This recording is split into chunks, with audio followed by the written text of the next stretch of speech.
When a terminally ill boy's final wish to meet Clint Eastwood is ignored, his devastated family loses hope. But when a heart-wrenching video of the boy's plea goes viral, the world takes notice. And so does Clint. What happens next will leave you speechless. As public pressure mounts, Clint faces a decision that could change not only the boy's life, but his own as well. Will he step up, or will it be too late? Watch this emotional journey unfold, and prepare for a twist that no one saw coming. Before we get into today's story, let us know where you're watching from in the comments. Now, let's get started. A grey morning settled over the small hospital room, the air thick with the sterile scent of disinfectant. 12-year-old Ethan sat by the window, his thin fingers tracing invisible patterns on the glass as he gazed outside. Beyond the parking lot, beyond the world of IV drips and hushed conversations, life carried on. People hurried across sidewalks, laughing into their phones, oblivious to the fact that time for him was slipping away like sand through open fingers. He exhaled slowly, watching his breath momentarily fog up the cold window pane before vanishing, just like his dreams seemed to be doing. A soft beeping from the heart monitor punctuated the silence. The steady rhythm of the machine was a constant reminder. He was still here. But for how much longer? His mother, sitting in the chair beside his bed, tried to hide her exhaustion. She forced a smile whenever he looked her way, but Ethan could see the truth in the tightness of her lips, the way her eyes shimmered with unspoken fears. A flyer rested on his lap, the edges crumpled from being folded and unfolded too many times. Clint Eastwood, A Legend's Legacy, live event in LA. He ran his fingers over the bold letters, his chest tightening. He had been a fan for as long as he could remember. The old westerns, the steely-eyed stare, the way Clint Eastwood never backed down, no matter how impossible the odds. Ethan wanted to be that strong, to fight the way his hero always did on screen. But how did you fight when the enemy was inside you? A nurse entered with his morning medication, her smile gentle but routine. "How are we feeling today, champ?" Ethan hesitated before answering. "Same." He didn't need to explain. The answer was always the same. The nurses, the doctors, they all meant well, but they didn't understand. They didn't know what it felt like to wake up every day with the weight of borrowed time pressing against your chest. His mother reached over and squeezed his hand. "Did you decide what you want for your wish?" she asked softly. Ethan hesitated. The Make-A-Wish Foundation had offered to grant him one wish, anything he wanted. But he didn't want a vacation or a shopping spree. He wanted something real.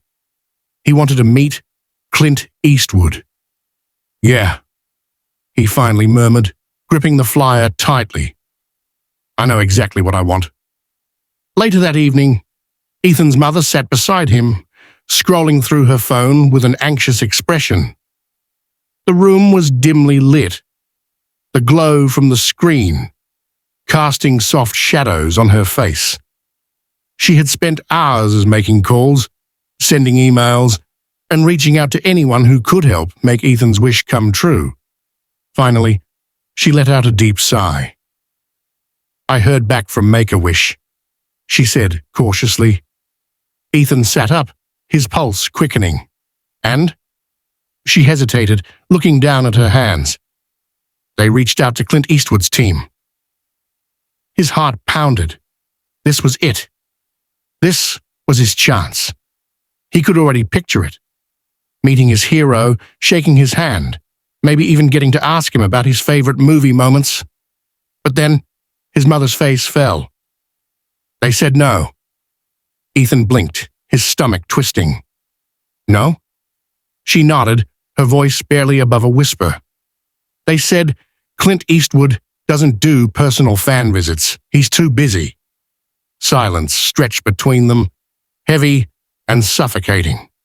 The words hit him harder than he expected. Too busy? His chest ached, not from illness, but from something deeper. Disappointment, rejection. He forced a weak smile, trying to act like it didn't matter. "It's okay, Mum," he lied. "I get it. He's a big deal." But inside, something cracked. He had spent so many nights watching Clint Eastwood's movies, memorizing his iconic lines, drawing strength from his unwavering confidence.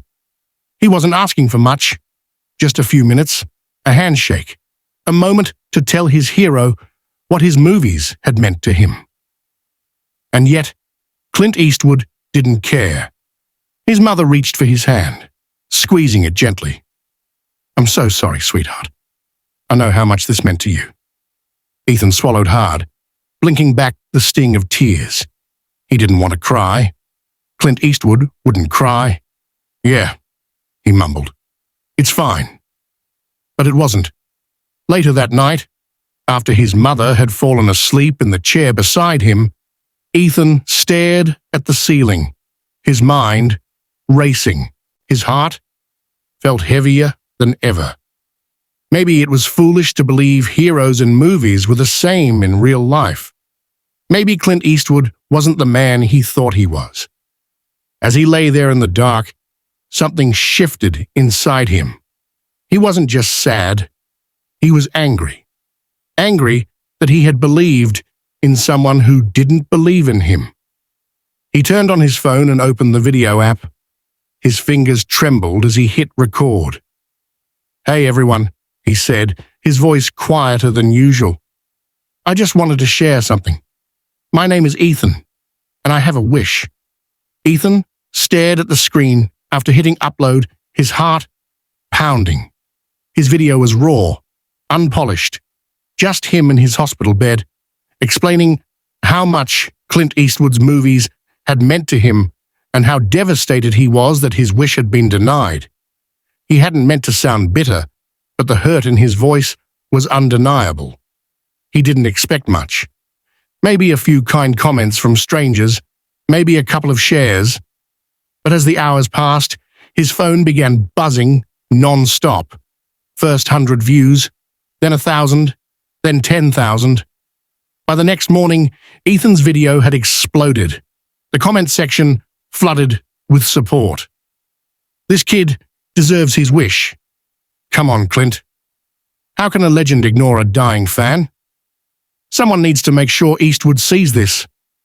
Twitter picked it up next, then news outlets. Celebrities started reposting it.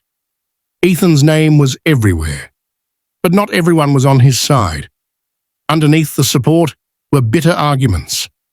Some accused Clint Eastwood of being heartless, while others defended him. Why should he be forced to do something he doesn't want to? He's old. He owes nobody anything. This is emotional manipulation. Let the man live his life. Ethan wasn't prepared for the backlash. Even though most people were defending him, the negativity hit hard. He had never wanted to guilt-trip anyone. He just wanted to share his feelings. Now it felt like a war had erupted around him. The worst part? Some people twisted his words. One viral tweet read, "Sick kid demands Clint Eastwood drop everything for him." Entitlement at its finest. Ethan clenched his fists as he read it. Was that really how people saw him?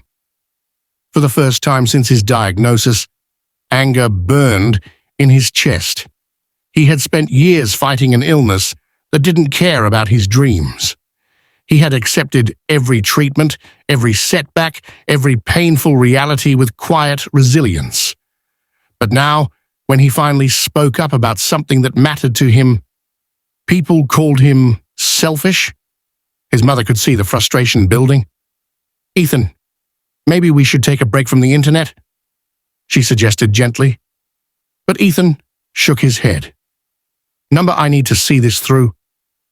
And deep down, a part of him wondered, was Clint Eastwood seeing this? Days passed, and the media storm only grew. Late-night hosts joked about it, bloggers analyzed Clint Eastwood's silence, and talk shows debated whether celebrities owed their fans anything. But Clint Eastwood? Nothing. No statement, no response, no sign that he even cared. The silence was worse than a direct rejection. Ethan felt like he was fighting a ghost. No matter how loud the world got, Clint Eastwood remained untouchable. That was until the morning a sleek black SUV pulled up outside the hospital. Ethan was sitting by the window when he saw it. His breath caught in his throat. The door opened, and out stepped Clint Eastwood. Ethan's heart pounded as Clint Eastwood stepped out of the SUV, his legendary presence unmistakable. The hospital room seemed smaller, the air charged, with an intensity Ethan had never felt before. His mother gasped beside him, covering her mouth in disbelief. The hallway outside his room erupted in murmurs and hushed excitement. Nurses peeked from behind their stations, patients craned their necks, and hospital staff scrambled to process what was happening. Ethan swallowed hard. He had imagined this moment 1,000 times, but never like this. Clint's footsteps were slow but deliberate, the weight of his years evident, yet his presence was undeniable. Dressed in a simple button-up shirt and a rugged brown jacket, he looked exactly as Ethan had seen him in films. Only this time, he wasn't an untouchable Hollywood figure. He was real. The room fell silent as Clint stopped in the doorway, his steely gaze locked onto Ethan's, unreadable yet piercing. Ethan forced himself to speak. You actually came." His voice was barely above a whisper. Clint studied him for a moment before exhaling deeply. "Yeah, kid, I did." The gravity of those words sank in, but before Ethan could respond, Clint continued. "I saw your video." His voice, though rough and aged, carried a weight that demanded attention. At first, I wasn't sure what to make of it. People were throwing my name around like I was some villain. Ethan's stomach twisted. Had he made Clint feel that way? That was never his intention. Clint stepped forward. But then I sat down and really listened, and I realized I wasn't hearing a demand. I was hearing a kid who understood what it meant to fight. And I've played a lot of tough guys in my life, but you're the real deal. Ethan's throat tightened. He wasn't sure what he had expected. An apology? A simple handshake? But this was something deeper. "I didn't ignore you out of cruelty," Clint continued. I don't usually get involved in things like this. I keep my head down, live my life. But seeing how much my movies meant to you, well, that meant something to me." Ethan's vision blurred as tears welled in his eyes. For so long, he had felt powerless, like his dreams were slipping through his fingers faster than he could hold on to them. But now, Clint Eastwood, the man he had idolized for years, stood before him, acknowledging his strength. Then, Clint did something that shocked Ethan more than anything else. He reached into his jacket pocket and pulled out a small, weathered script. "This," he said, placing it on Ethan's lap, "is an early draft of Gran Torino. My personal copy, marked up, notes in the margins, coffee stains and all. It's one of the most important films I've ever made." He leaned in, his gaze firm. "And now it belongs to you." Ethan's fingers trembled as he picked it up, the pages rough and filled with handwritten notes. His breath hitched. I don't know what to say," Ethan admitted, his voice cracking. Clint gave him a small, knowing smile. "You don't have to say anything, kid. Just keep fighting. At that moment, everything shifted for Ethan. The battle he had been fighting wasn't about meeting a celebrity. It was about being seen, about knowing that his struggle, his existence, mattered. And now, for the first time in a long time, it truly did. Ethan sat in his hospital bed, staring at the script in his hands, his fingers tracing over Clint Eastwood's handwritten notes. The weight of it was heavier than the pages themselves. It was proof that his voice had been heard, that he mattered. His mother wiped her eyes, still struggling to believe what had just happened. "I never thought I'd see the day," she whispered, shaking her head. "Ethan, do you realize what just happened?" Ethan swallowed hard, nodding. "Yeah, I do." But the realization was still sinking in. His whole life, he had admired Clint Eastwood, not just for his films, but for the strength his characters embodied. He had thought that if he could just meet Clint, shake his hand, maybe, just maybe, he'd feel like he was strong enough to keep fighting his illness.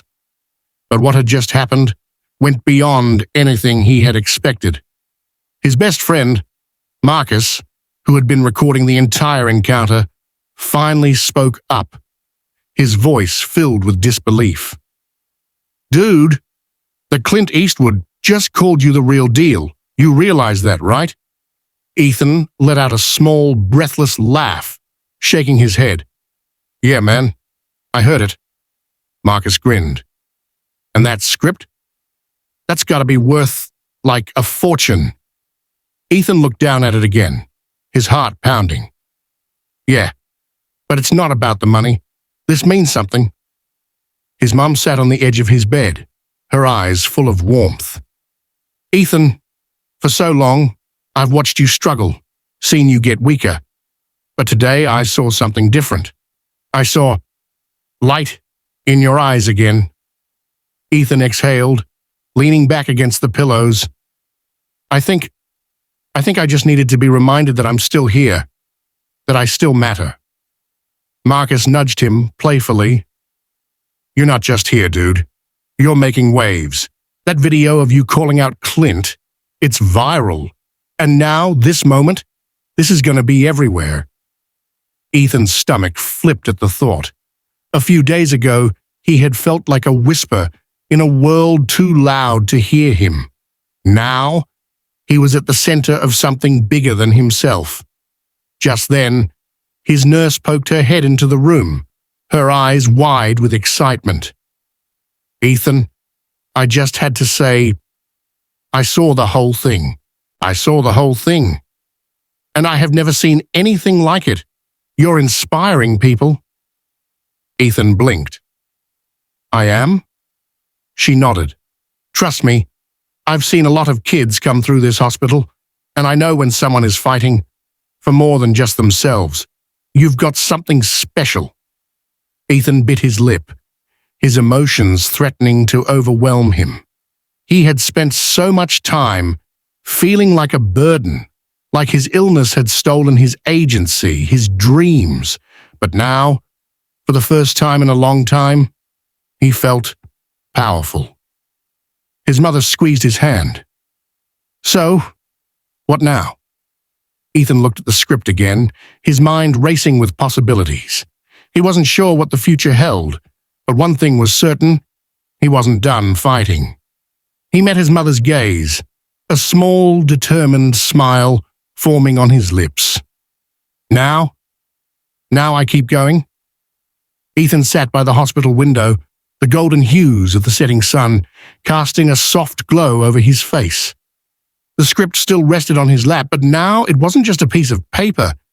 It was a symbol of being heard, of resilience, of the fact that even the smallest voices could reach the biggest ears. His mother sat beside him, watching him closely. "You look different," she said, a warm smile tugging at her lips. Like something clicked. Ethan exhaled, running his fingers along the edges of the script. I think it did. For so long, he had felt powerless, like his illness dictated his life. But after everything, the viral video, Clint Eastwood's response, the world seeing him instead of just his diagnosis, he realized something. He wasn't just surviving, he was living. He looked at Marcus, who was still buzzing from the moment. "You were right, man. That video changed everything." Marcus grinned. "Told you. But dude, you made this happen. Not the video, not Clint. You." Ethan nodded slowly, the truth of those words sinking in. His battle wasn't over. The chemo, the hospital stays, the uncertainty, they were still there. But so was he. His mom took his hand gently. "So, what now?" Ethan stared out at the horizon, feeling something he hadn't in a long time. Hope. "Now?" He smiled, determination flickering in his eyes. "Now I make sure this wasn't just a moment. I use it. I inspire people. I live." For the first time in a long time, the future didn't feel like a countdown, it felt like a beginning. Ethan's story isn't just about a wish granted, it's about resilience, the power of being seen, and how one voice can spark a movement. It reminds us that sometimes the people we look up to need a push to do what's right. But more importantly, it shows that no matter the odds, we have the power to fight for what matters. What would you do if the world ignored your struggle? Would you keep pushing forward, even when hope seems distant? Let Ethan's journey be a reminder that even the smallest voices can create the loudest echoes. Drop a comment below. What's one moment in your life that taught you the power of perseverance?